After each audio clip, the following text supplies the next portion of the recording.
Hi friends, నమస్తే. Welcome back to Yoshni's kitchens. ఈరోజు మన వీడియోలో బీట్రూట్ స్వీట్ని చూపించబోతున్నాను. ఈ స్వీట్ని బీట్రూట్తో చేసామన్న టేస్ట్ కూడా ఉండదు.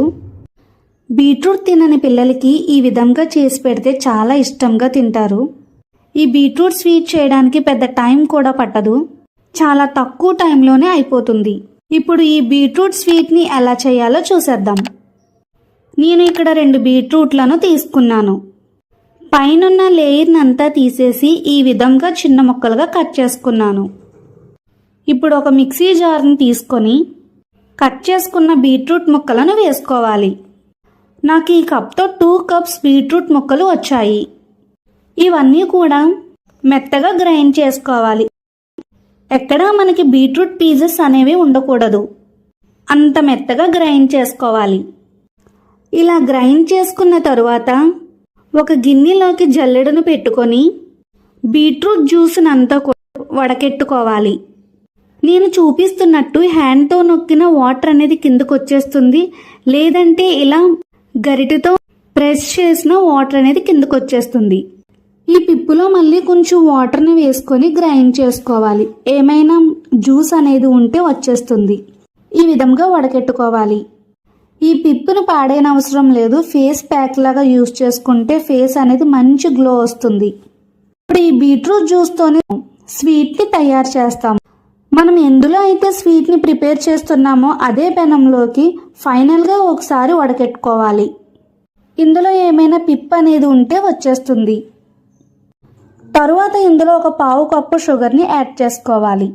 షుగర్ బదులు ఇక్కడ బెల్లాన్ని కూడా యాడ్ చేసుకోవచ్చు. ఇప్పుడు ఈ జ్యూస్లో 1/2 కప్పు కార్న్ఫ్లోర్ను కూడా వేసుకొని విస్కర్తో కానీ స్పూన్తో కానీ ఉండలు లేకుండా కలుపుకోవాలి. ఇది ఒకసారి పక్కన పెట్టి తరువాత ఈ విధంగా స్వీట్ని సెట్ చేసుకోవడానికి నెయ్యిని రాసి పెట్టుకోవాలి. నేను ఇక్కడ ప్లాస్టిక్ది వాడుతున్నాను, స్టీల్ది ఉన్నా కూడా సెట్ చేసుకోవచ్చు. ఈ స్వీట్ ఊడి రాదేమో అని భయపడనవసరం లేదు, ఎందులో అయినా చక్కగా వచ్చేస్తుంది. ఈ బాక్స్కి నెయ్యిని అప్లై చేసుకొని ఇలా నెయ్యిను రాసిన తరువాత మన దగ్గర ఏ డ్రై ఫ్రూట్స్ అయితే ఉన్నాయో, జీడిపప్పు కానీ బాదం పప్పు కానీ పిస్తా కానీ ఇలా బాక్స్ అడుగున వేసుకోవాలి. ఇలా వేసుకోవడం వల్ల ఈ స్వీట్ తీసిన తర్వాత చూడడానికి బాగుంటుంది. ఇలా డ్రై ఫ్రూట్స్ని యాడ్ చేసుకున్న ఈ ట్రైని పక్కన పెట్టేయాలి. ఎందుకంటే ఈ స్వీట్ అనేది చాలా త్వరగా అయిపోతుంది, కాబట్టి ఈ ప్రాసెస్ అంతా మనం ముందుగానే చేసి పెట్టుకోవాలి. తరువాత మనం ముందుగా కలిపి పెట్టుకున్న బీట్రూట్ కార్న్ఫ్లోర్ మిశ్రమాన్ని ఇదంతా ఒకసారి కలుపుకోవాలి. ఎందుకంటే కార్న్ఫ్లోర్ అనేది అడుగు భాగంలో ఉండిపోతుంది. ఇలా కలపడం వల్ల అంతా కూడా బాగా కలుస్తుంది. ఇప్పుడు ఈ పెనాన్ని స్టవ్ మీద పెట్టి స్టవ్ ఆన్ చేసుకోవాలి. ఇప్పుడు స్టవ్ని మీడియం టు హై ఫ్లేమ్లో పెట్టుకొని ఉడకనివ్వాలి. ఇదంతా కూడా మధ్య మధ్యలో కలుపుకుంటూ ఉడకనివ్వాలి. తరువాత ఇది చాలా తక్కువ టైంలోనే దగ్గరికి వచ్చేస్తుంది. పెద్ద టైం అనేది కూడా పట్టదు, కాబట్టి కలుపుకుంటూ ఉడికించుకోవాలి. ఈ స్వీట్ దగ్గరికి పడే కొలది కూడా 1 స్పూన్ లేదంటే 1/2 స్పూన్ వరకు నెయ్యిని వేస్తూ కలుపుకోవాలి. ఇలా నెయ్యి వేయడం వలన బీట్రూట్ స్మెల్ అనేది పోయి ఈ స్వీట్కి మంచి టేస్ట్ అనేది వస్తుంది. ఇలా దగ్గరకు వచ్చే వరకు ఉడకనివ్వాలి. ఈ స్వీట్ని నాన్ స్టిక్ పెనంలో చేసుకుంటే నెయ్యి అనేది ఎక్కువగా పట్టదు. నేను ఇక్కడ స్టీల్ పెనంలో చేస్తున్నాను కాబట్టి నాకు ఇంచుమించు 6 స్పూన్ల వరకు నెయ్యి పట్టింది.